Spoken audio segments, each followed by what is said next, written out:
ത്രിയേക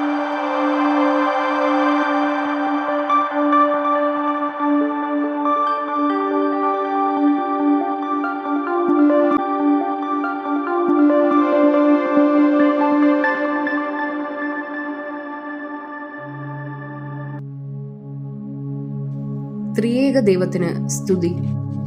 പരിശുദ്ധ നോമ്പ് ദിനങ്ങളുടെ അവസാന പദത്തിലേക്ക് നാം പ്രവേശിക്കുകയാണ്. അർത്ഥവും ചലനാത്മകതയും ശുശ്രൂഷ സരണിക്ക് നഷ്ടമാകുമ്പോൾ അവ കേവലം ആചാരങ്ങളായി മാറ്റപ്പെടും. എന്നാൽ ശുശ്രൂഷ ജീവസുറ്റതും ജീവദായകവുമാകുമ്പോൾ ക്രിയാത്മകമായ ആഘോഷങ്ങളായി അവ പരിണമിക്കും. ഈ ആത്മീയ പോരാട്ടത്തിന്റെ 41-ാം ദിനത്തിൽ ധ്യാനത്തിനായി തിരഞ്ഞെടുത്തിരിക്കുന്ന വേദഭാഗം വിശുദ്ധ യോഹന്നാൻ എഴുതിയ സുവിശേഷം 12-ാം അധ്യായം 12 മുതൽ 19 വരെയുള്ള തിരുവചനങ്ങളത്രേ. ധ്യാനം ഇന്ന് കേന്ദ്രീകരിക്കുന്നത് സമാധാനത്തിന്റെ കർത്താവായ യേശു ക്രിസ്തുവിന് ഹോശന്ന എന്ന വിഷയത്തിലാണ്. സമാധാനത്തിന്റെ കർത്താവായ യേശു ക്രിസ്തുവിന് ഹോശന്ന. യുദ്ധത്തിൽ പരുക്കേറ്റ കുഞ്ഞുമക്കളുടെ കഥ പങ്കുവയ്ക്കുന്ന വാർചൈൽഡ് വെബ്സൈറ്റിൽ 2024 നവംബറിൽ പങ്കുവച്ച 7 വയസ്സുകാരി ഖമറിന്റെ യുദ്ധാനുഭവം ഇപ്രകാരമാണ്. ഗാസ യുദ്ധത്തിൽ അഭയാർത്ഥി ക്യാമ്പിൽ സർവവും നഷ്ടപ്പെട്ട് അനാഥയായി പാർക്കുമ്പോഴാണ് രണ്ടാമത്തെ ബോംബാക്രമണത്തിൽ 2 കാലുകളും നഷ്ടപ്പെട്ട് ഖമർ വീണ്ടും പരുക്കേൽക്കുന്നത്.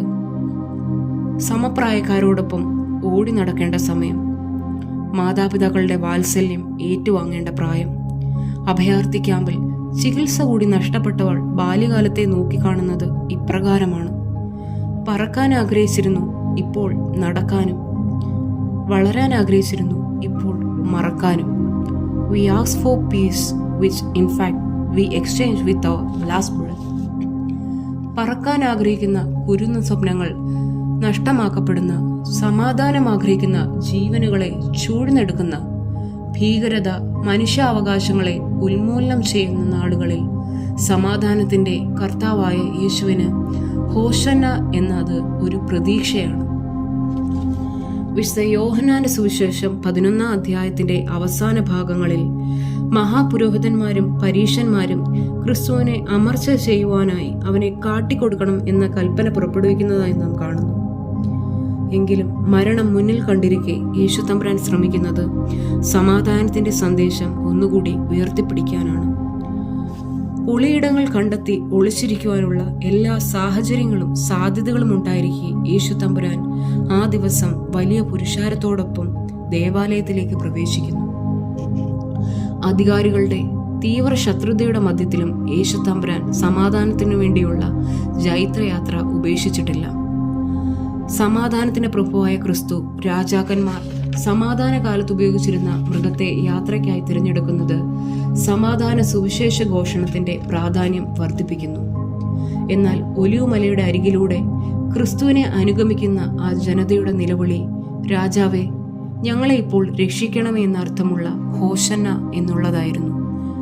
അന്യജാതികളിൽ നിന്നും അനുഭവിച്ച പീഡനങ്ങൾ, റോമ ഗവൺമെന്റിന്റെ ഭരണം, മതത്തിന്റെ ശോചനീയാവസ്ഥ, ഇവയിൽ നിന്നൊക്കെ ഒരു വിടുതലിനായി വാഞ്ചിച്ച ജനം വീർപ്പുമുട്ടുകയായിരുന്നു.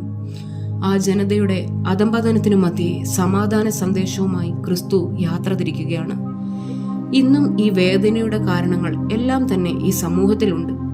രാഷ്ട്രീയപരമായി മതപരമായുള്ള അടിമത്തത്തിന്റെ വിവിധ വശങ്ങൾ, ധാർമ്മികപരമായ സാമൂഹിക അധംപതനങ്ങൾ, എല്ലാവിധത്തിലുമുള്ള മൂല്യച്യുതി, ഇവയിൽ നിന്നെല്ലാം ഞങ്ങളെ രക്ഷിക്കണമേ എന്ന് ഉറക്ക കരയേണ്ട കാലത്തിലത്രേ നാം ജീവിക്കുന്നത്. ആശ്വാസത്തോടെ ശ്വസിക്കുക, സമാധാനത്തോടെ ജീവിക്കുക എന്നത് മനുഷ്യാവകാശങ്ങളിൽ പ്രധാനപ്പെട്ടതാണ്. വിവിധങ്ങളായ തരത്തിലുള്ള ഈ ലംഘനങ്ങൾ ഇന്നും സംഭവിക്കുന്നുണ്ട്. നോമ്പനുഭവം സമാധാനത്തിന്റെ ആഘോഷമാണ്.